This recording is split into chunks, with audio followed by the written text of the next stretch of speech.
baarlamaanka xorta waxaan halkan si rasmi ah ugu cadeynaynaa inaan qaadacnay ka qaybgalka kulamada baarlamaanka ee lagu bedelay dastuurka dalka maadaama arintani tahay mid khatar ku ah midnimada dalka iyo mustaqbalka dawladnimada dalka. ugu horeyn waxaan si cad u adkeynaynaa in difaaca dastuurku aanu ahayn mucaaradnimo bartilmaameed khaas ah oo qof ama koox gaar ah looga dan leeyahay balse uu yahay waajib qaran iyo mas'uuliyad ka dhalatay ilaalinta jiritaanka dawladnimada midnimada dalka iyo danaha jiilka soo socda.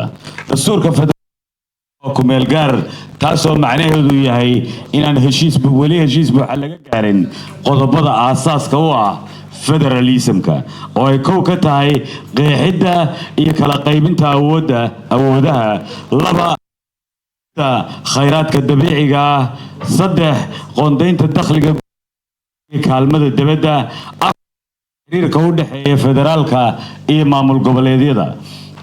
arrimahan laga gaarin heshiis waxay caddeyn u tahay in nidaamka siyaasadeed iyo geedi socodka dawlad dhiska Soomaaliya aanu saldhigan isla markaana uu u baahan yahay taxadar wada tashi qaran wada rogol iyo xilkasnimo mas'uuliyadaysan.